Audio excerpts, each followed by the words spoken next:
காட்ட தாமதம் வேண்டாமம்மா. ஓம் அமிர்தேஸ்வரி நமக. ஓம் நம சிவாயா. ஸோ இன்னைக்கு அருள்மொழிகள்ல நம்ம 5வது அத்தியாயத்தை பார்க்க போறோம். ஸோ இந்த அத்தியாயத்துல அம்மா விவேகம் அப்படின்ற டாபிக் பத்தி நம்ம எல்லாருக்கும் சொல்லித்தர போறாங்க. ஸோ லாஸ்டா 4வது அத்தியாயத்துல அம்மா என்ன சொல்லி கொடுத்தாங்க அப்படின்னா, அன்பான சேவையின் அழகு அப்படின்றத சொல்லி கொடுத்தாங்க. அதாவது எல்லா செயல்களையும் நம்ம அன்போட செஞ்சிட்டோம் அப்படின்னா அதுல சோம்பேறித்தனமோ கவனமின்மையோ இருக்காது. ஸோ அதுக்கு அம்மா நல்லா பாடம் சொல்லி கொடுத்தாங்க. என்ன பண்ணாங்க, யாரும் பாத்ரூம் கழுவுல பிரம்மச்சாரிகள் மழைன்ற காரணத்தினால அம்மாவே போய் பாத்ரூம் எல்லாம் கழுவிட்டு அம்மா எல்லாரையும் திட்டிட்டு சமாதி நிலைக்கு போயிட்டாங்க. அதுக்கப்புறம் எல்லாரையும் அடுத்த நாள் எல்லாரையும் ரூமுக்கு கூப்பிட்டு அம்மா எல்லார்கிட்டையும் அன்பா பேசி ஒரு சேவையை நம்ம எப்படி செய்யணும் அப்படின்ற பாடம் எடுத்தாங்க இல்லையா. அன்பு முதல்ல அதுல இருக்கணும், அன்பு இருந்தா ஆட்டோமேட்டிக்கா ஸ்ரத்த வந்துடும் அப்படின்னு சொல்லி கொடுத்தாங்க இல்லையா. ஸோ இப்ப அதை முடிச்சிட்டோம். இப்ப 5வது அத்தியாயம் படிக்கிறேன், கவனிங்க. 1984 ஜூலை மாதம் 13ஆம் தேதி வெள்ளிக்கிழமை. சரி, என்ன நடக்குது அப்படின்றத நான் சொல்றேன். அம்மா 4:30 மணிக்கு ஈவினிங்கா ஒரு 4:30 மணிக்கு என்ன பண்றாங்க, மணல்ல இருக்காங்க. அங்க யார் இருக்காங்கன்னு பாத்தீங்கன்னா குழந்தைங்க நிறைய பேர் இருக்காங்க, பக்தர்களுடைய குழந்தைகளும் அங்க இருக்காங்க. அப்போ அந்த குழந்தைங்க கூட அம்மா விளையாடுறாங்க. என்ன விளையாடுறாங்க அப்படின்னா, மணல்ல கோவில் கட்டி விளையாடுறாங்க. உண்மையாவே அம்மா குழந்தையாவே மாறி அந்த மணல்ல கோவில் கட்டி அதுக்கு பூஜை பண்ணி கடைசியா கிருஷ்ணருடைய படத்தை அங்க வைக்கிறாங்க. ஸோ அதை பார்க்கறதுக்கு எப்படி இருந்தது அப்படின்னா, இது உண்மையாவே ஒரு திருவிழா நடந்தா எப்படி இருக்கும் அப்படி இருந்து. அதுவும் ஒரு கடவுளுக்கு கோவில் கட்டி கடவுளை உட்கார வச்சு அதுக்கு எல்லாம் பண்றாங்க அப்படின்னா அது பொய்ன்னு சொல்ல முடியாது. அது எவ்வளோ உண்மை, எந்த அளவுக்கு அம்மா அதுல ஆழமா ஊறி இருந்தாங்கன்னா அந்த மாதிரி விஷயம் பண்ணுவாங்க. குழந்தையாவே மாறினதுனால நம்ம எப்படி சின்ன வயசுல சாமி கும்பிட்றதெல்லாம் விளையாடுவோமோ அந்த மாதிரி அம்மாவும் பாருங்க அதை விளையாடுறாங்க. அப்போ நமக்கு இருக்கிற இந்த இயல்பு எல்லாமே கடவுளுக்கு இருக்கக்கூடிய இயல்பு தானே நம்மளுக்கு வந்திருக்கு. இப்ப சின்ன வயசுல நம்ம எல்லாருமே அதை விளையாடுறோம். விளையாடுனீங்களா இல்லையா? நான் விளையாண்டுருக்கேன். களிமண்ல அம்மனோட சிலை மாதிரி செஞ்சு அதுக்கு பூஜை இதெல்லாம் பண்ணி அது ஒரு அழகான விளையாட்டு. ஓகே, அப்போ இந்த ஒரு எண்ணம் நமக்கு எப்படி வருது? அப்ப இறைவனுக்கு அந்த எண்ணம், இறைவன் ஒரு குழந்தையா மாறினாங்கன்னா இதெல்லாம் பண்ணுவாங்க போல, அதனாலதான் நம்மளுக்கு அது வருது. கரெக்ட் தானே? அப்ப அம்மா பாருங்க, உண்மையே குழந்தையாவே மாறி அந்த விளையாட்டு விளையாடும் போது அது பாக்குறதுக்கு பிரம்மச்சாரிகளுக்கு எப்படி இருந்தது அப்படின்னா, உண்மையான ஒரு கும்பாபிஷேகம் நடக்கிற அளவுக்கு இருந்ததா. கடைசி அம்மா பிரசாதமா சாக்லேட் வச்சாங்களாம். அது வச்சுட்டு எல்லா குழந்தைங்களுக்கும் கொடுத்தாங்களாம். இதை பார்த்து அங்க இருந்த பிரம்மச்சாரிகளுக்கும் ஆசை வந்துருச்சான், நம்மளும் போய் விளையாடணும் அப்படின்னு. அப்படி வரலான்னு வரும்போது எல்லாரும் தடுத்துட்டாங்களாம். அம்மா உண்மையான குழந்தை தன்மையில இருக்காங்க, நம்ம அங்க போக வேண்டாம், அவங்க விளையாடட்டும் அப்படின்னு தடுத்ததுனால பிரம்மச்சாரிகள் அப்படியே நின்று வேடிக்கை பார்த்துட்டு இருந்தாங்களாம். அம்மா விளையாடி முடிச்சுட்டு, அது விளையாடி முடிக்கிறேன்னா கோவில்லாம் சுத்துறாங்க பாருங்க. எல்லா குழந்தைங்களுடைய கையை பிடிச்சி அம்மா கோவில்லாம் சுத்துறாங்க, நல்லா பிரார்த்தனை பண்றாங்க, நல்லா பஜனை பாடுறாங்க, எல்லாமே அங்க நடக்குது. அதுக்கப்புறம் என்ன ஆகுது, அம்மா அங்க இருந்து கிளம்பி வராங்க. அப்போ ஒரு சின்ன குழந்தை என்ன பண்ணுது, அம்மாவை பார்த்து அம்மா வாங்கம்மா இன்னும் விளையாடலாம், வாங்கம்மா விளையாடலான்னு கூப்பிடுது. அதுக்கு அம்மா சொல்றாங்க, மகளே, என் செல்ல மகளே, அம்மாவுக்கு இன்னொரு வேலை இருக்கு, அதனால நம்ம அப்புறம் விளையாடலான்னு சொல்றாங்க. உடனே அந்த குழந்தை என்ன சொல்லுது, அம்மா நாளைக்கும் இந்த மாதிரி விளையாடலாமா அப்படின்னு கேட்கும்போது கள்ளம் கபடம் இல்லாம அந்த குழந்தை அந்த மாதிரி கேட்கறதுனால அது அம்மாவுக்கு பாருங்க அந்த இதயபூர்வமா அம்மா என்ன பண்றாங்க, அந்த குழந்தைய கட்டி அணைச்சு என் செல்ல பிள்ளைன்னு சொல்றாங்க, இவ என்னுடைய செல்ல மகள் அப்படின்னு சொல்லிட்டு அவட்ட கேக்குறாங்க. கடைசி வரைக்கும் நீ வளர்ந்துட்டா கூட அம்மா மேல இந்த அளவுக்கு பக்தியா இருப்பியான்னு கேக்குறாங்க. இறைவன் மேல நீ வளர்ந்துட்டனா கூட இதே பக்தி உனக்கு இருக்குமா? அந்த குழந்தையும் தலையாட்டுச்சான்.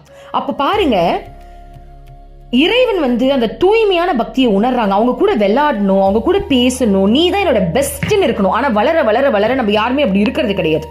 நமக்கு அந்த செல்ஃப் அதிகமாகும் போது, ஆசை அதிகமாகிறதுனால கடவுளை தாண்டி நிறைய விஷயம் நம்மளுக்கு பிடிக்க ஆரம்பிக்குது. இப்பயே யோசிச்சு பாருங்க, நம்ம எவ்வளவு நேரம் அம்மா கிட்ட பேசுறோம், போன்ல ஸ்க்ரால் பண்ண ஆரம்பிச்சிட்டோம் அப்படின்னா அம்மாவே மறந்து போறோம். ஆமாவா இல்லையா?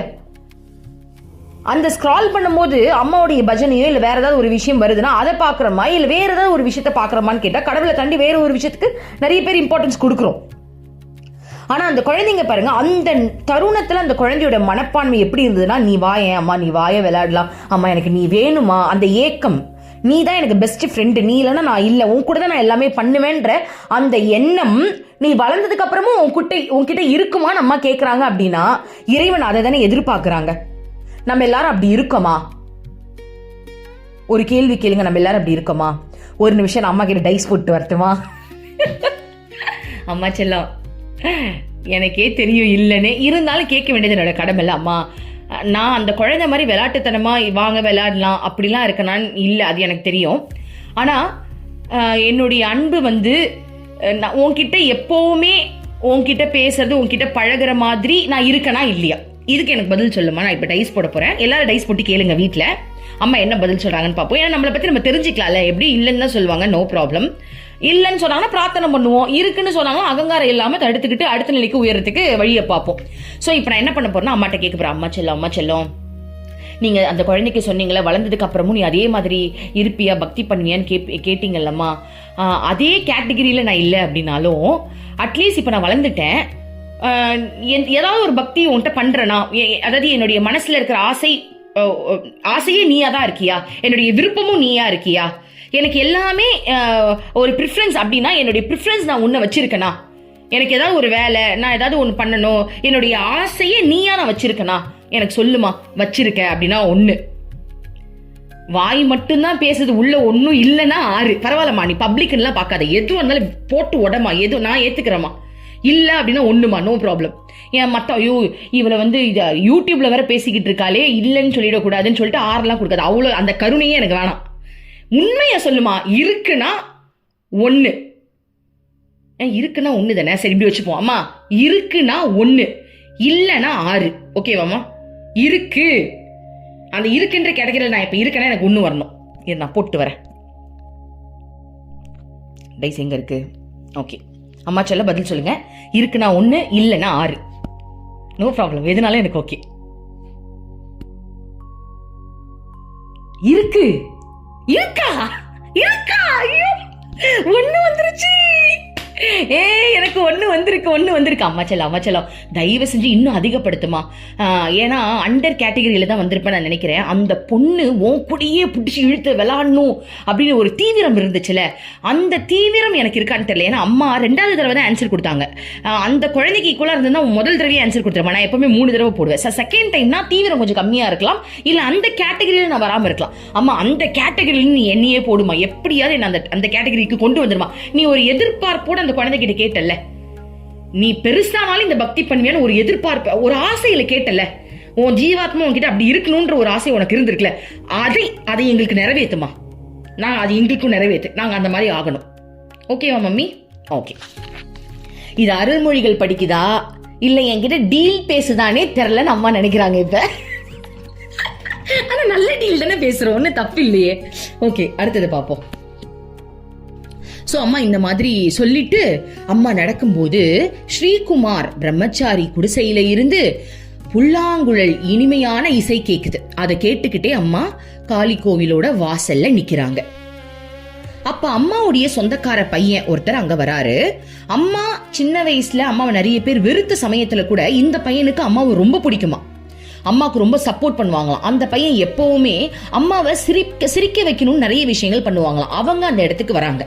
அப்ப அம்மா அவங்கள பார்த்து ரொம்ப சந்தோஷமா விசாரிச்சுட்டு மீன் பிடிக்கிற தொழில் எப்படி இருக்கு, அங்க இருக்கிறவங்க எல்லாரும் எப்படி இருக்காங்கன்ற ஒரு கேள்வியும் கேட்கறாங்க. அப்ப என்ன ஆகுது, அம்மா வந்து விளையாட்டா அந்த பையனை வந்து ஒரு அடி மாதிரி சும்மா விளையாட்டுக்கு தட்டி கொடுப்பாங்களா, அந்த மாதிரி தட்டும் போது அந்த பையன் எப்பவுமே அம்மாவை சிரிக்க வைப்பாங்க இல்லையா. அப்ப என்ன பண்றாங்க, அந்த லைட்டா தட்டினது வலி தாங்க முடியலன்ற மாதிரி தொப்புனு கீழே விழுறாங்களாம். அதை பார்த்து பிரம்மச்சாரிகள் சிரிக்க, அம்மா சிரிக்க, அந்த இடமே ரொம்ப சந்தோஷமா இருந்துச்சான். அப்படி ரொம்ப பக்திமான், அம்மாவை அவ்வளோ பிடிக்குமா. ஸோ அம்மாவுக்கு இப்போ அழகான ஒரு பஜனை வந்து அவர் பாடுறாரு கண்களை மூடி. அவர் பாடும்போது அவருடைய பாவங்கள் எப்படி இருக்கு அப்படின்னா, ஒரு நேரம் கண்களை மூடி ஆழமா போறாரு, ஒரு நேரம் கண்களை திறந்து அம்மாவை கை கூப்பி வணங்குறாரு, ஒரு நேரம் அந்த இசைக்கு ஏற்ற மாதிரி அவர் அந்த லயத்தோட இணைறாரு. அந்த மாதிரி ரொம்ப அழகான ஒரு விதங்கள் எல்லாம் வந்து வெளிக்காட்டுறாரு. ஸோ இந்த மாதிரி பாடிட்டு ரொம்ப சந்தோஷமா அங்க இருக்கும்போது அந்த சூழ்நிலை ஒரு செகண்ட் அப்படியே மாறுது. ஏன் அப்படின்னா, ஒரு பிரம்மச்சாரி ஒரு கேள்வி கேட்கிறாரு. அது என்னன்றதுல பார்ப்போம். அம்மா, ஆத்ம சாதகர் அனுபூதி அடையும் போது எல்லாவற்றையும் கடந்து விடுகிறார் என்று தாங்கள் கூற கேட்டிருக்கின்றேன். சிறந்த சாதகரிடம் இருக்க வேண்டிய முக்கியமான பண்பாகிய விவேகத்தையும் அனுபூதிமான் கடந்து விடுகிறாரா அம்மா என்று கேட்டார். கேள்வி புரியுதா? என்ன கேள்வி அப்படின்னா, அம்மா ஆத்ம அனுபூதி நிலைய அடைஞ்சவங்க அம்மாவதான் சொல்றாங்க. எல்லாத்தையுமே கடந்த நிலையில இருக்கீங்கன்னு சொல்றீங்கல்லமா, அப்போ விவேகம் அப்படின்ற ஒரு விஷயத்த கூட நீங்க கடந்துருவீங்களாமா? அந்த விவேகம் கூட உங்களுக்கு இருக்காது, அதையும் நீங்க கடந்துருவீங்களா அப்படின்னு கேக்குறாங்க. விவேகம்னா என்ன? முதல்ல விவேகம் அப்படின்னா கரெக்டா சூஸ் பண்றது. இப்ப எக்ஸாம்பிள், கரெக்டா விவேகத்தோட புரிஞ்சுக்கிட்டு அந்த விஷயத்த சூஸ் பண்றது. இப்போ நான் வீட்டுல இருக்கேன், 2 ஆப்ஷன் எனக்கு வருது. சினிமாக்கு போலான்னு என் ஹஸ்பண்ட் கூப்பிடுறாரு, என் கூட இருக்கிறவங்க ஆசிரமத்துக்கு போலாமான்னு கூப்பிடுறாங்க. அந்த இடத்துல நான் எதுக்கு இம்பார்ட்டன்ஸ் கொடுக்க போறேன்? விவேகத்தோட நான் முடிவு எடுக்கணும். உலக வாழ்க்கைக்குள்ள முழுக போறேன்னா, இல்ல அம்மாவை அந்த 3 மணி நேரம் அம்மா கூட இருந்து அந்த ஆன்மீக ஞானத்தை வளர்த்துக்க போறேன்னா? இந்த இடத்துல நான் ஸ்டார்டிங் ஸ்டேஜ்ல இருக்கேன் அப்படின்னா நான் சத்தியமா அம்மாக்கு தான் இம்பார்ட்டன்ஸ் கொடுக்கணும், இல்லைன்னா உருப்படாம போயிடுவேன். ஓகேவா?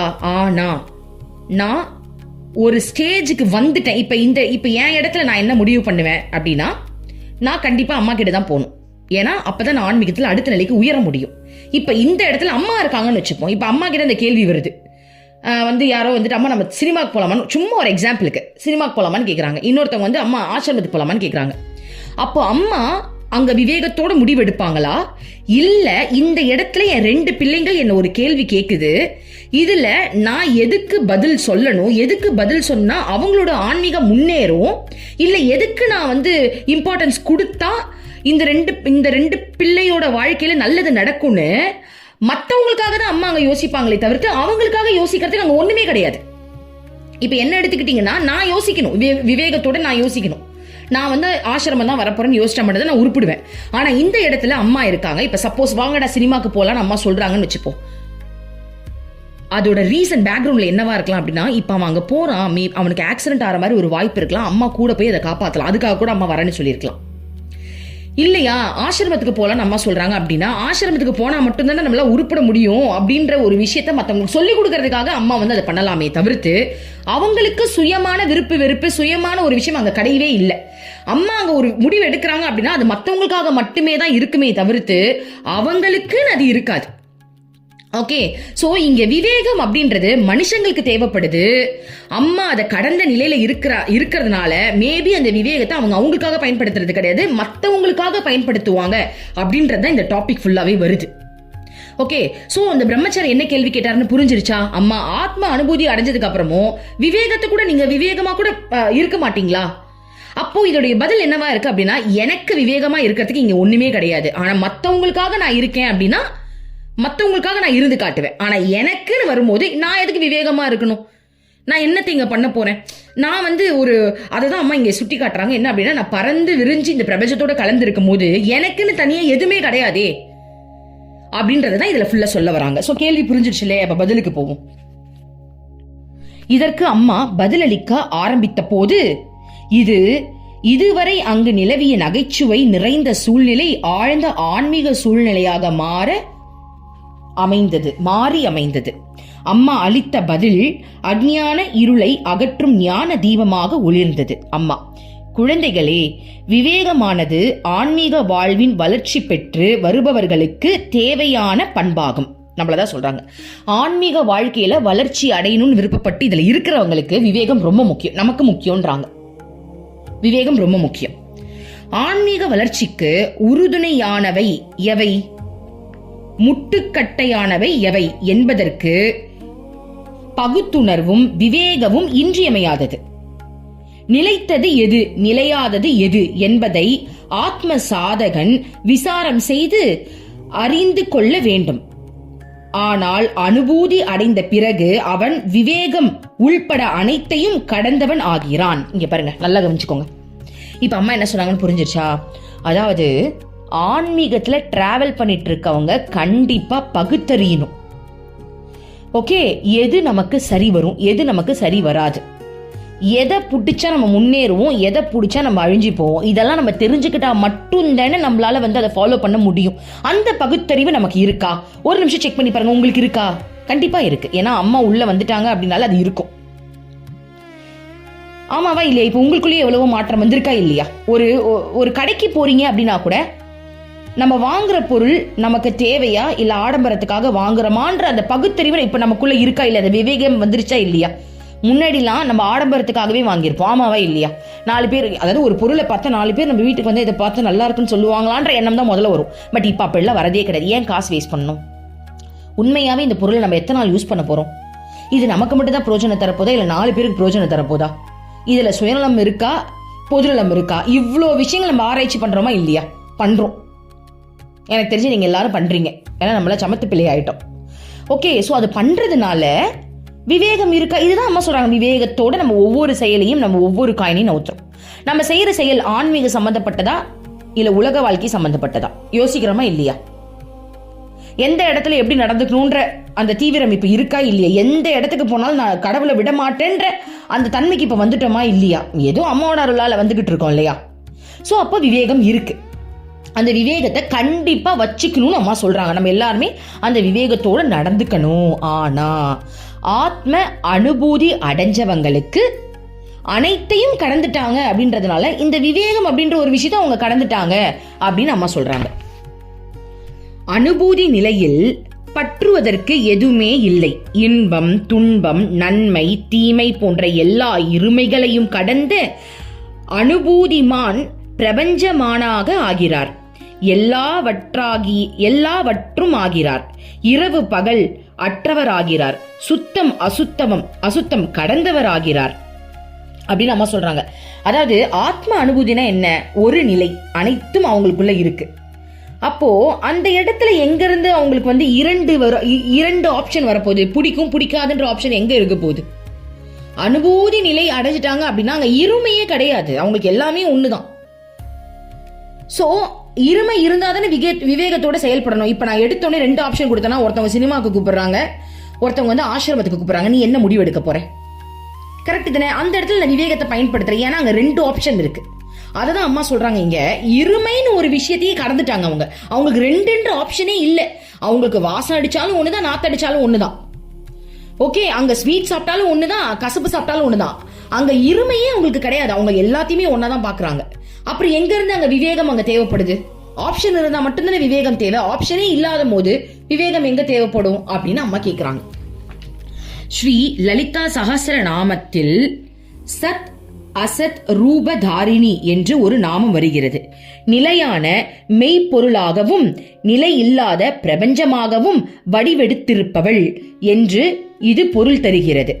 இதேபோல் வித்யா அவித்யா ஸ்வரூபிணி என்றும் ஒரு நாமம் வருகிறது.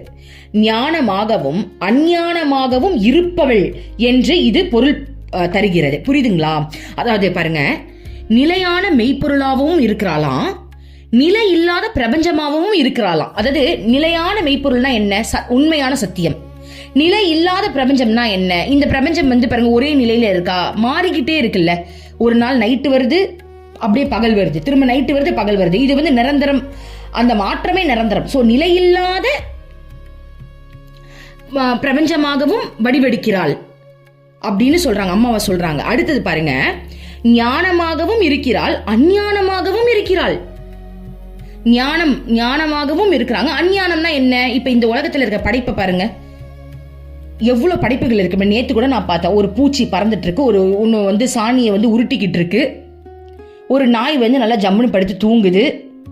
அதுல வந்து ஞான மார்க்கம் அப்படின்றத தாண்டி அதோடைய படைப்புக்கு அதுக்கு என்ன வேலை இருக்குமோ அதை பண்ணிக்கிட்டு இருக்கு. அப்போ ஞானமாகவும் இருக்கிறாள், அஞ்ஞானமாகவும் இருக்கிறாள். அதாவது தூய பூரணமான உணர்வு மயமான அம்பிகையே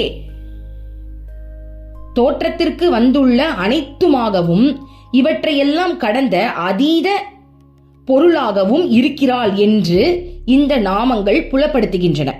எல்லாவற்றையும் ஊடுருவி நீக்கமர எங்கும் நிறைந்திருப்பது இந்த சைத்தன்யம் என்றால், தோற்றத்திற்கு வந்துள்ள அனைத்துமே அதன் வடிவங்களே என்பது தெளிவாகிறது. அதாவது நீக்கமர நிறைந்திருக்கும் சைதன்யத்தின் வடிவமே இது எல்லாமே. இந்த தோற்றங்கள் எல்லாமே அவங்களுடைய வடிவம் தான். ஓகே, சோ அவங்களுக்கு இது அதுன்ற எந்த கேட்டகரியுமே கிடையாது, எல்லாமே அவங்களது தான். அப்படின்னும் போது அவங்க எல்லாத்தையுமே கடந்த நிலையில இருக்காங்க இல்லையா? அப்புறம் அவங்க இதை ஏன் யூஸ் பண்ணணும், அவங்களுக்கு ஏன் இதை யூஸ் பண்ணிக்கணும் அப்படின்றத அம்மா வந்து சொல்றாங்க. அடுத்தது பாருங்க, ஆனால் இறுதி நிலையில் உணரும் இந்த பரமார்த்தக உண்மையான அனுபூதி நிலையை அடைய முயற்சித்து வரும் ஆத்ம சாதகர்கள் விஷயத்தில் அவர்கள் தினசரி வாழ்வில் கடைபிடிக்க பொருந்தாது என்பதை எப்போதும் நினைவில் வைத்துக் கொள்ள வேண்டும். அம்மா தூய பூரணமான உணர்வு நிலையை கூறுகிறேன். அதாவது என்ன சொல்றாங்கன்னா, இப்ப ஆத்ம அனுபூதி அடையறதுக்கு பிராக்டிஸ் பண்றீங்கல்ல, நீங்க இறுதி நிலையை அடையிற வரைக்கும் உங்களுக்கு விவேகம் தேவைப்படும். நீங்க உங்களோட இதை கம்பேர் பண்ணிடாதீங்க. உங்களுக்கு விவேகம் தேவைப்படும் கடைசி வரைக்கும். நான் தூய்மையான அந்த பூரண நிலையை பத்தி பேசிக்கிட்டு இருக்கேன். ஸோ நீங்க அந்த கேட்டகரியில ஜாக்கிரதையா இருக்கணும். ஸோ அது நம்ம அடைஞ்சிட்டோம் நீங்க நினைச்சிடக்கூடாதுன்றாங்க. இது ஆத்ம சாதகர்களுக்கு பயன்படத்தக்கது அல்ல. மெய்ப்பொருளை அனுபூதியில் அறிந்து அந்நிலையில் நிலைத்திருப்பவர்களுக்கு பரமாத்ம சைத்தன்யத்திற்கு அஞ்ஞானம் அப்படின்ற எதுவுமே இல்லை அப்படின்னு அம்மா சொல்றாங்க. ஸோ அம்மா என்ன சொல்றாங்க அப்படின்னா, அந்த நிலையை அடையாத வரைக்கும் நான் சொல்ற எதுவுமே அவங்களுக்கு செட் ஆகாது. நான் சொல்ற நிலை இறைவனாவே மாறினவங்களுக்கு தான் அப்படின்றாங்க. அவர்களை பொறுத்த வரையில் அனைத்தையும் இது ஊடுருவி நிற்கிறது என்பதும் வேற்றுமை எங்குமே இல்லை என்பதும் உண்மையாகும். ஸோ அதாவது ஆத்ம அனுபூதி அடைஞ்சவங்களுடைய நிலை எப்படின்னா, இது எல்லா இடத்துலயும் ஊடுருவி இருக்கு, வேற்றுமை அப்படின்ற ஒரு விஷயமே இல்லாம இருக்கின்றது. அந்த நிலையில் அவர்கள் எதை குறித்து விவேகத்தை பயன்படுத்துவர்? சோ அப்படிப்பட்ட இறை நிலையில இருக்கும்போது அவங்க எதை விவேகம்னு பயன்படுத்துறது? அனுபூதி மான்களிடம் மனம் இல்லை. அனுபூதியா இருக்கிறவங்களுக்கு மனமே கிடையாது, அகங்காரம் இல்லை, வாசனைகள் இல்லை. இப்ப இதை பாத்துக்கலாம், இருங்க வரேன். இதுக்கு நம்ம ஒரு சூப்பரான எக்ஸ்பிளனேஷன் கொடுக்கலாம். இங்க பாருங்க, இன்றைக்கு காலைல தான் நான் நினைச்சேன், நான் ஒரு இடத்துக்கு போறேன், ஒரு மீட்டிங் போறேன்னு வச்சுக்கோங்களேன். அந்த மீட்டிங் போகும்போது நான் என்ன நினைக்கிறேன்னா, என்ன ட்ரெஸ் போடலாம், டீசெண்டா போகணும், ரொம்ப கொஞ்சம் நீட்டா போகணும் நான் நினைக்கிறேன். ஏன் நினைக்கிறேன்? அந்த இடத்துல நான் பார்க்க போற ஒரு பர்சன் அவங்களுக்கு வெறுப்பு இருக்கும், அவங்களுக்கு டீசென்சி இருக்கும், அவங்களுக்கு பிடிச்ச மாதிரி நான் போய் நிக்கணும். ஆனா இதே இடத்துல நான் என் அம்மாவை போய் பார்க்க போறேன் அப்படின்னா, நான் என்ன ட்ரெஸ் போட்டிருக்கேன், நான் வாசமா இருக்கேனா, அழுக்கா இருக்கேனா, நான் எப்படி இருக்கேன், நான் எப்படி இருந்தாலும் என் அம்மாக்கு என்ன பிடிக்கும். ஏன்னா அவளுக்கு வெறுப்பே கிடையாதே. ஆனா ஒரு பர்சன், சாதாரண ஒரு மனித உடல்ல இருக்கிறவங்களுக்கு அந்த வெறுப்பு இருக்கும். கண்டிப்பா நான் அவங்களுக்கு ஒரு மீட்டிங் போறேன் அப்படின்னா அவங்களுக்கு பிடிச்ச மாதிரி நான் வந்துதான் ஆகணும். அவங்களுக்கு பிடிச்ச மாதிரின்றதை தாண்டி 4 பேர் நம்மள அவங்களுக்கு ஒரு எனக்கு ஒன்றும் பிரச்சனை கிடையாது, அவங்களுக்கு அது ஒரு மாதிரி ஆயிடக்கூடாது.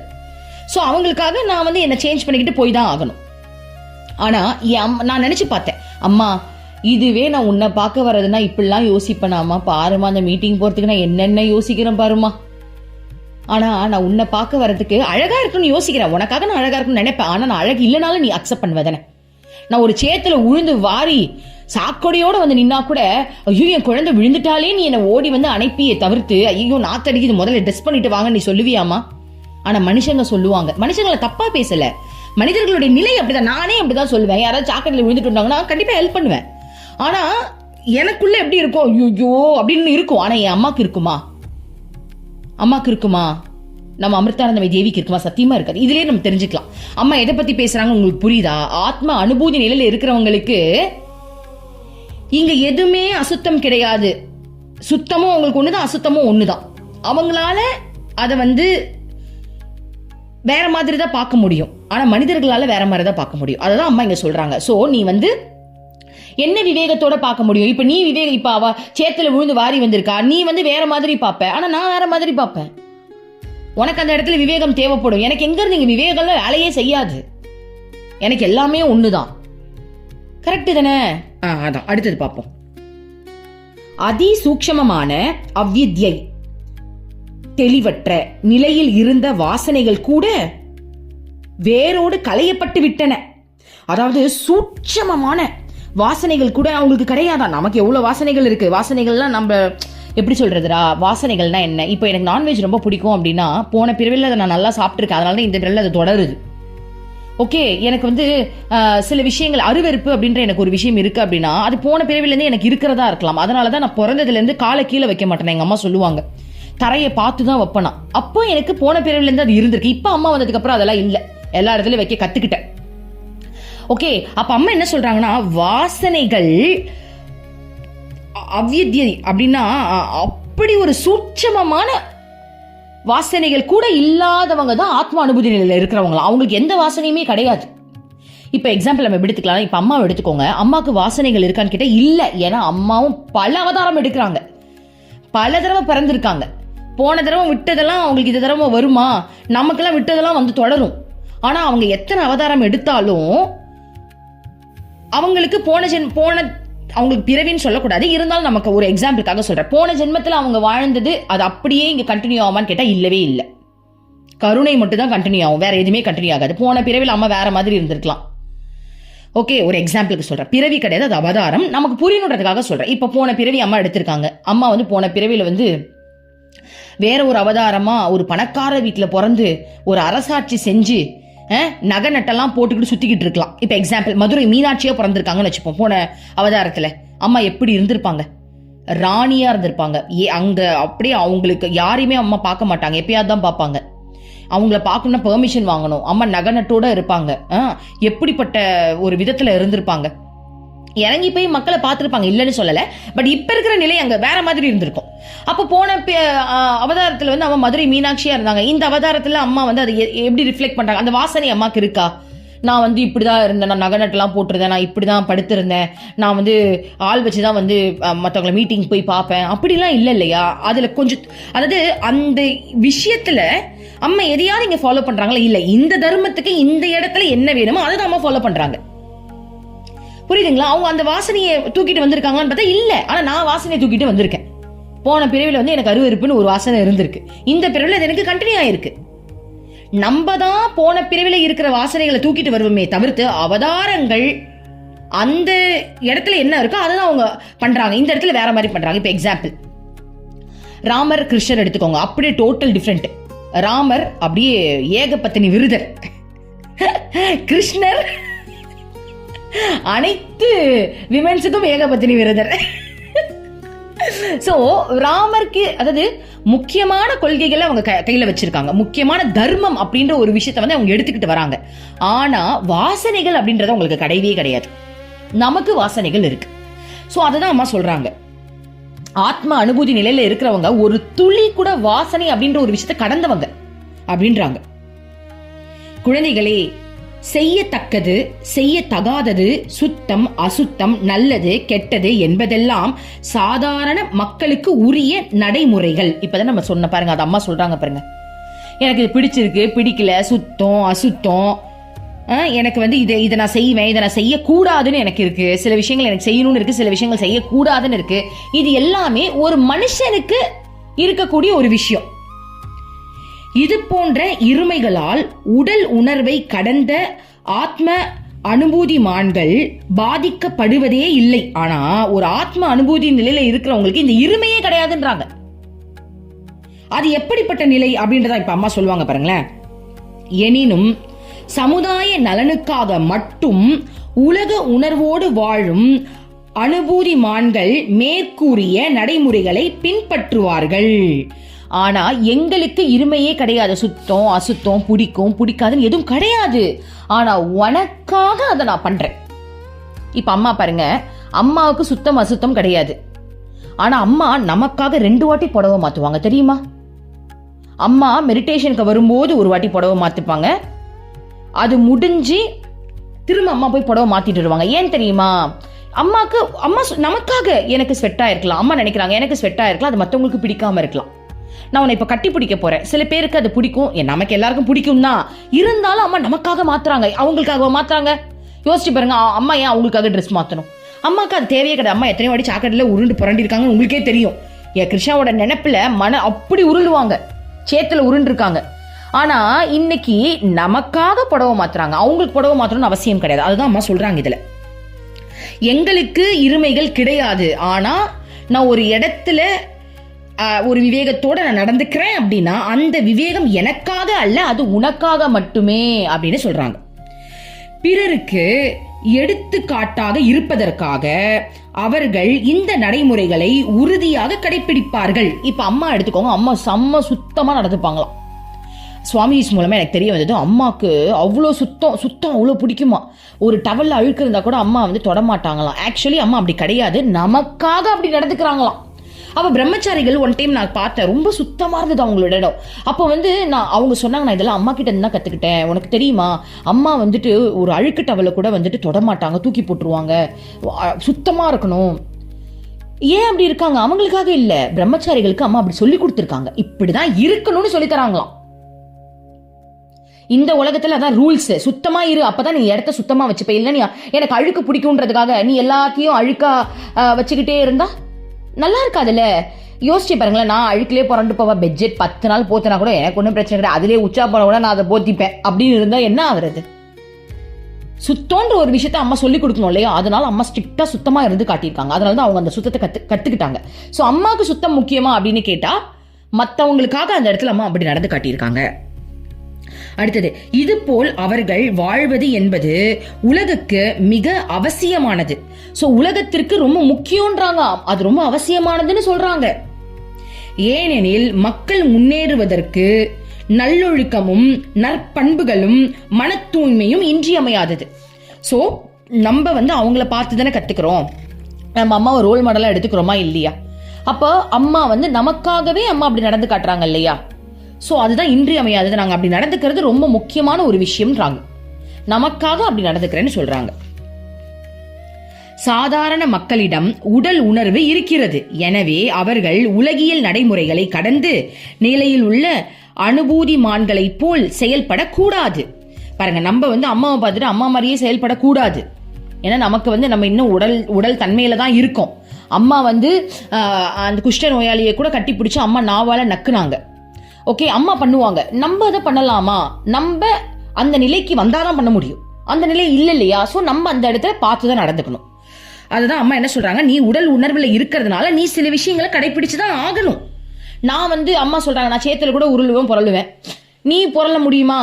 நீ உடல் உணர்வுல இன்னும் இருக்கிறதுனால உன் உடம்பு பாதிக்காத அளவுக்கு நீ நடந்துக்கணும், நான் பண்ற எல்லாத்தையுமே நீ பண்ணக்கூடாதுன்றாங்க.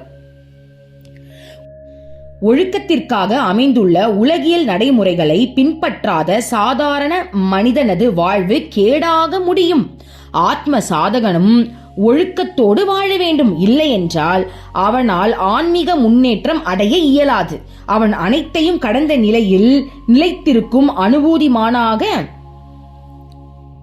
நடிக்க கூடாது. சோ அம்மா என்ன சொல்றாங்கன்னா, நீ ஆத்ம அனுபூதி அடையணும் அப்படின்னா முதல்ல இந்த உலக வாழ்க்கையில இருக்கக்கூடிய ரூல்ஸ் அண்ட் ரெகுலேஷனை நீ கடைபிடிக்கணும். புரியுதுங்களா? கிருஷ்ணர் 10 பேரை லவ் பண்ணுவாரு, கிருஷ்ணர் லவ் பண்றாரு, நானும் லவ் பண்ணலாமா? உனக்கு சில ரூல்ஸ் இருக்கு இந்த உலகத்துல, அதை நீ ஃபாலோ பண்ணணும். அப்பதான் நீ கிருஷ்ணனா மாற முடியும், ஆத்ம அனுபூதிகளையே அடைய முடியும். சோ அதை அடையிற வரைக்கும் உனக்குன்னு சில ரூல்ஸ் இருக்குல்ல, அதை நீ ஃபாலோ பண்ணணும்ன்றாங்க அம்மா. அனுபூதிமான்களும் குருவும் காட்டித்தரும் மார்க்கத்தை சாதகன் ஸ்ரத்தையோடு பின்பற்ற வேண்டும். சோ நீ என்ன பண்ணணும்? உனக்கு குரு இருக்காங்கல்ல, அவங்க உனக்குன்னு ஒரு வழி காட்டியிருக்காங்க இல்லையா, அந்த வழியை நீ 100% புடிச்சுக்கிட்டு அதன் வழி நடக்கணும்ன்றாங்க. இப்ப நம்மள எடுத்துப்போம், நமக்கு நம்மளுடைய குரு ஸ்ரீமத் அமிர்தானந்தமயி தேவி என்ன வழி காட்டியிருக்காங்க? இப்ப என்ன கேட்டீங்கன்னா, எனக்கு அம்மா கிருஷ்ணரை கொடுத்திருக்காங்க, அவர் மேல அந்த காதலை கொடுத்திருக்காங்க, அதை நான் என்னைக்குமே விடக்கூடாது.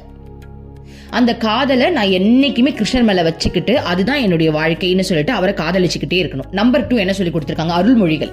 அருள்மொழிகள் மூலமா அம்மா நம்மள செதுக்கிக்கிட்டு இருக்காங்க. அதுக்கும் நம்ம வந்து அதை கத்துக்கணும். வெறும் பக்தி மட்டும் இருந்தா பத்தாது, ஞானமும் வேணும் இல்லையா? கரெக்ட் தானே? பக்தியின் மூலமா தான் ஞானம் கிடைக்குது. சோ எனக்கு 2 விஷயம், 1 அனுபவபூர்வமா கிருஷ்ணனை கொடுத்துட்டாங்க, 2 அறிவுபூர்ணமா அம்மா வந்து அருள்மொழிகள் சொல்லி கொடுத்துட்டு இருக்காங்க. சோ இது 2த்தையும் நான் ஃபாலோ பண்ணணும். கரெக்டா நான் கடைபிடிக்கிறேன் அப்படின்னா நான் வந்து குரு அம்மா சொன்ன மாதிரி குரு வழியில நடந்துகிட்டு இருக்கேன்னு அர்த்தம். சோ நீங்க அந்த வழியில் நடக்கிறீங்களான்னு செக் பண்ணி பார்த்துக்கோங்க. குழந்தைகளே, அம்மா துளசி இலைகளையும் நீரையும் மட்டும் அருந்திய நாட்கள் உண்டு. தொடர்ந்து பல மாதங்கள் உணவும் உறக்கமும் இன்றி இருந்திருக்கிறேன். பச்சை மீனையும் உபயோகித்த தேயிலை தூளையும் உடைந்த கண்ணாடி துகள்களையும் புழுதியையும் உண்டு வாழ்ந்த நாட்கள் உண்டு. பாருங்க அம்மா என்ன சொல்றாங்கன்னு கேட்டுச்சா? கண்ணாடி தூளை கூட சாப்பிட்டுருக்காங்களாம், கிளாஸ கூட சாப்பிட்டுருக்காங்களாம் அம்மா. கண்ணாடி தூள்களையும் உடைந்த துண்டுகளையும் புழுதியையும் உண்டு வாழ்ந்த காலம் உண்டு. இவற்றில் எதுவும் தூய்மையற்றது, அசுத்தமானது என்று அம்மா கருதியதே இல்லை. அம்மா சொல்றாங்க பாருங்க, ஒரு அம்மா அந்த மிகப்பெரிய அந்த சைத்தன்யத்துல இருந்தாங்க இல்லையா, அப்போ துளசி இலைய சாப்பிட்டுருக்காங்களாம், உடஞ்ச கண்ணாடியை சாப்பிட்டுருக்காங்களாம், தூசியை சாப்பிட்டுருக்காங்களாம். அதுல சுத்தம் அசுத்தம்னு அவங்களுக்கு தெரிஞ்சதே இல்லையா. அனைத்தும் பிரம்மத்தினுடைய சைத்தன்யம் அப்படின்னும் போது எது அவங்களுக்கு தவறா தெரியுது, எல்லாத்தையுமே சாப்பிட்டுருக்காங்களாம். அந்த நாட்களில் அம்மாவிடம் அன்பும் கருணையும் இருந்ததென்றோ இல்லை என்றோ கூற இயலாது. ஸோ அந்த இடத்துல எனக்கு கருணை இருந்ததா, அன்பு இருந்ததா, ஏதாவது இருந்ததான்னு கேட்டீங்கன்னா, நான் அதெல்லாம் கடந்து போய் ஒரு பிரம்மத்துல அப்படியே பிரம்மமயமா இருக்கும்போது, எல்லாமே எந்தன்ற உணர்வுல இருக்கும்போது அங்க எனக்கு என்ன இருந்தது? நான் ஒருமையில இருக்கும்போது, நல்லது கெட்டதுன்ற நிலையெல்லாம் தாண்டி இருக்கும்போது என்னால எல்லாத்தையுமே சாப்பிட முடிஞ்சதுன்றாங்க. அந்நாட்களில் அம்மா ஆகாயத்தை போல் எல்லையற்ற பரந்த நிலையில் இருந்தேன். அந்த அத்வைத நிலையில் அம்மா முற்றிலும் முழுகி ஐக்கியமாகி இருந்தேன். அந்த நிலையிலிருந்து மீண்டு வரவே எண்ணவில்லை. பாருங்க, அம்மா அப்படியே ஒன்றி போய் இருந்திருக்காங்க. இது தப்பு, இது கெட்டது, இது நல்லது, இது கருணை உள்ளது, இது கருணை இல்லாதது. மீன், பச்சை மீனை கூட அம்மா சாப்பிட்டுருக்காங்க பாருங்க. இது கருணை உள்ளது, இது கருணை இல்லாதது, அந்த மாதிரி எந்த ஒரு பிரிவினையும் இல்லாம அனைத்தும் நானேன்னு ஒன்றி போய் அனைத்தையும் அவங்களா பார்த்திருக்காங்க. பாருங்க, அனைத்தையும் அவங்களா பார்த்திருக்காங்க. அப்படிப்பட்ட நிலையிலிருந்து அம்மா வெளியே வரவே இல்லையே, வரணும்னு நினைக்கவே இல்லையா. அப்படிப்பட்ட ஒன்றிய நிலையில இருந்த அம்மா அதுல இருந்து வெளில வரணும்னு நினைக்கவே இல்லையா. எப்பேற்பட்ட நிலையில அம்மா இருந்திருக்காங்க பாருங்க. ஆகாயத்தில் தூய்மையற்றது, சுத்தம் அசுத்தம், அழகு அழகற்றது போன்ற இருமைகள் கருத்துக்கள் எவ்வாறு இருக்க முடியும்? மனமும் எண்ணமும் இல்லாத அத்வைத நிலையில் விவேகத்தை பற்றி சிந்தனை எவ்வாறு எழும்? இப்ப அந்த பிரம்மச்சாரிக்கு அம்மா பதில் சொல்றாங்க, நீ சொல்லு. மனமே இல்லாத அந்த நிலையில இருக்கும்போது, இது சுத்தம் அசுத்தம்ன்ற நிலையை கடந்து இருக்கும்போது எப்படி என்னால விவேகம் அப்படின்ற அந்த ஒரு உணர்வை மட்டும் என்னால கொண்டு வர முடியும் அம்மா கேக்குறாங்க. அந்நிலை சிருஷ்டி முழுவதையும் தன்னகத்தே கொண்டுள்ளது. அதாவது அனைத்திற்கும் அங்கு இடம் இருக்கிறது. அந்த பரந்த நிலையில் நலமும் கேடும் எல்லா இடம் பெற்றுள்ளன. அது நதி பரவாக அனைத்தையும் ஏற்றுக்கொண்டு நீராடுவது போன்ற நிலையாகும். அதாவது என்ன சொல்றாங்க அப்படின்னா, அதாவது அம்மாவுடைய நிலை எப்படிப்பட்ட நிலை அப்படின்னா, இப்ப கங்கை நதி இருக்குன்னு வச்சுக்கோங்க. அந்த நதியில குளிச்சு முடிச்சு சுத்தமா இறங்கினாலும் அந்த நதி அக்செப்ட் பண்ணுது. சேத்துல உருண்டு புரண்டு அந்த சேத்தை கழுவுனாலும் அக்செப்ட் பண்ணுது. உடல்ல நோயை வச்சுக்கிட்டு அந்த நோயில இருக்கிற சீலை கழுவுனாலும் அதை அக்செப்ட் பண்ணுது. அந்த நதி எல்லாத்தையுமே அக்செப்ட் பண்ணுது. அதை நான் அக்செப்ட் பண்ண மாட்டேன்னு சொல்லுதா? யோசிச்சு பாருங்க. அததான் அம்மா அந்த நதியோட நிலையில அம்மா இருந்தாங்களாம். சொல்றாங்க பாருங்க, நதி தன்னுள் வருபவர்களை குறித்து விசாரம் செய்வது இல்லை. ஆரோக்கியமானவர்கள் மட்டுமே நீராட வேண்டும், பிச்சைக்காரர்களும் தொழு நோயாளிகளும் நீராட அனுமதி இல்லை என்று நதி கூறுவது இல்லை. நல்லவர்கள் தீயவர்கள் அனைவரையும் கங்கை ஏற்றுக்கொண்டு அன்போடு அணைத்துக் கொள்கிறது. அவள் தனது பிரவாகத்துள் சவங்களையும் அழுகிய உடலையும் கூட ஏற்றுக்கொள்கிறது. பாருங்க அம்மா எப்படி சொல்றாங்க பாருங்க. அந்த நதியில தான், காசியில நதியில தானே சில டெட் பாடி எல்லாம் கூட விடுறாங்க. அழுகி போன உடலா இருந்தாலும் அது சவமா இருந்தாலும் நான் ஏத்துக்கிறாங்களாம். அந்த நதியுடைய தன்மையை பார், எப்படிப்பட்ட தன்மை, அப்படிப்பட்ட தன்மை கொண்டவளா அம்மா இருக்காங்க. அந்த அதீதமான தெய்வீக நிலை அம்மாவிடம் பின்னர் மாறி அமைந்தது. அப்படிப்பட்ட நிலையில தான் நான் இருந்தேன். ஆனா அது கொஞ்சம் கொஞ்சமா மாறுச்சு. அகத்துள் எழுந்த ஓர் லட்சியத்திற்கான அழைப்பு எல்லாவற்றையும் மாற்றி அமைத்து விட்டது. அம்மா தன்னுடைய வாழ்வு மாக்களம் சொல்லியிருப்பாங்க. இந்த நிலையில இருந்த அம்மா உள்ளுக்குள்ள ஒரு குரல் கேட்டுச்சுன்னாங்க, நீ இதுக்காக பிறந்தவள் அல்ல, அதுக்கு நீ ஏன் பிறந்த, அதுக்கு நீ அங்கேயே இருந்திருக்கலாமே, உன்னுடைய லட்சியம் வேற, நீ உன் குழந்தைங்களை கூட்டிட்டு போகிறதுக்காக வந்திருக்க, ஆத்ம அனுபூதி நிலையை அடைய வைக்கிறதுக்காக வந்திருக்க, உன் குழந்தைங்களை தவிப்புல இருந்து மீள்றதுக்காக வந்திருக்க, அவங்களுடைய கருமாவை கரைக்கிறதுக்காக வந்திருக்க, அவங்களை நல்வழிப்படுத்துறதுக்காக வந்திருக்க, அவங்களுக்கு ஆன்மீக ஞானத்தை ஊட்டுறதுக்காக வந்திருக்க அப்படின்ற அந்த லட்சிய உணர்வு அம்மாக்குள்ள தோன்றும் போது அப்படிப்பட்ட நிலையிலிருந்து அம்மா வெளியே வந்தேன்னு சொல்றாங்க. அம்மா நமக்காக தான் வெளில வந்திருக்காங்க. ஓகே பாருங்க, அகத்துள் எழுந்த ஓர் லட்சியத்திற்கான அழைப்பு எல்லாவற்றையும் மாற்றி அமைத்ததுன்னு சொல்றாங்க. அந்த லட்சியத்திற்கான அழைப்பால நான் அந்த தன்மையில இருந்து மாறி இப்ப இங்கே உங்ககிட்ட பேசிக்கிட்டு இருக்கேன்றாங்க. உடலில் வாழ்ந்து உலக நலனுக்காக பாடுபட வேண்டும் என்கிற சங்கல்பம் தோன்றும் போது சமுதாயத்தில் காலங்காலமாக பின்பற்றப்பட்டு வரும் ஒழுக்க நடைமுறைகளை கடைபிடிப்பதற்காக சூழ்நிலை உருவாகிறது. பாருங்க, அம்மா என்ன சொல்றாங்கன்னா, நான் அந்த நிலையில இருந்தேன், ஆனா உங்களுக்காக நான் வெளில வந்துட்டேன். இந்த உலகத்துல காலங்காலமா பின்பற்றுறீங்களே, என்ன பின்பற்றுறோம்? ட்ரெஸ் போடணும்னு பின்பற்றிட்டு இருக்கோம். மகான்களுக்கு ஆடை கூட தேவை கிடையாது, ஆனா உனக்காக நான் ட்ரெஸ் போடுறேன், உனக்காக நான் குளிக்கிறேன், உனக்காக நான் டீசென்ட்டா இருக்கேன், உன்ன மாதிரி நான் சாப்பிடுறேன். ஏன்? காலம் காலமா நீ கடைபிடிச்சுக்கிட்டு இருக்க இந்த உலகத்துல. அப்ப இந்த உலகத்துல உன்னை தூக்க வரணும்னு நானும் அதை ஃபாலோ பண்ணணும்ன்றாங்க. அப்படி கடைபிடிக்காவிட்டால் சமுதாயம் சீர்குலைந்து விடும். எனவே சமுதாய சேவையில் ஈடுபடும் அனுபூதிமான்கள் உலகில் உள்ள ஒழுக்க நடைமுறைகளை கடைபிடிக்க வேண்டும். இல்லாவிட்டால் அவர்கள் உலகுக்கு நலன் செய்வதற்கு பதிலாக கேடு விளைவித்து விடுவார்கள்.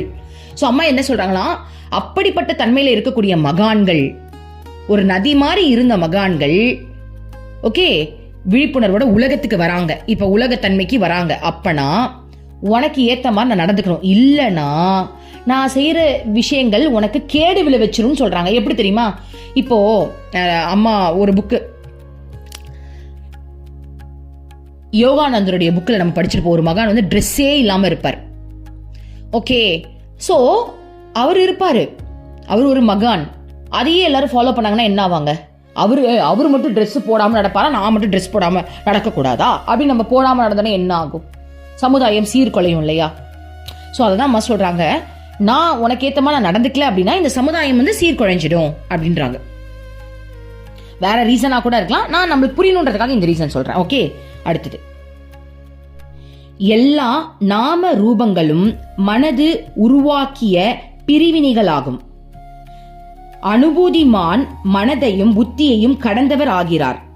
எனவே நாம ரூபங்கள் அனைத்தும் அவரிடம் இருந்து நழுவி மறைந்து போய்விடுகின்றன.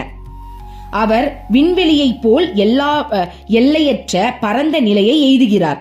அவர் தமது உடலில் வாழ்வது போல் தோன்றலாம், ஆயினும் அவர் உடலில் கட்டுப்பட்டவர் அல்ல. அவரது சரீரம் செயல்படலாம், உண்ணலாம், பேசலாம், ஆயினும் அவர் தம் ஆத்மஸ்வரூபத்தில் நிலை பெற்றவராகிறார். அவர் வேற்றுமைகளற்ற நிலையில் நிலைத்திருக்கிறார். ஓகே, இது வரைக்கும் பார்த்துடலாம். என்ன சொல்றாங்கன்னா, நாம ரூபங்கள் நிறைய இருக்குல்ல, கடவுளுக்கு எத்தனை பேர் இருக்கு? ஓகே, பேரு தான் அத்தனை. எதுக்காகனா நமக்காக. ஒவ்வொரு அவதாரத்திலையும் ஒவ்வொரு பேர்ல அவர் வராரு, நமக்காக தானே வராங்க. அவங்க ஒரே சைதன்யம் தானே. பட் இந்த உலகத்துக்காக அப்படி வராங்க. கிருஷ்ணர் உலகத்துக்காக வந்தார், ராமர் இந்த உலகத்துக்காக வந்தார், சாய்பாபா இந்த உலகத்துக்காக வந்தார், அம்மா இந்த உலகத்துக்காக நமக்கேத்த மாதிரி நடந்துக்கிறாங்க, ஜீசஸ் இந்த உலகத்துக்காக வந்தார். ஒரே சைதன்யம் தான், ஒரே கடவுள் தான். அந்த கடவுள் நமக்காக நமக்கு அந்த தருணத்துல எப்படி வந்தா கரெக்டா இருக்குமோ அப்படி வராங்க. அந்த ரூல்ஸை ஃபாலோ பண்றாங்க. சோ அம்மா சொல்றாங்க, நாமங்கள் பலவாக இருக்கலாம், அது கூட உனக்காக தான். எங்களுக்கு அதுல பிரிவினையே கிடையாது.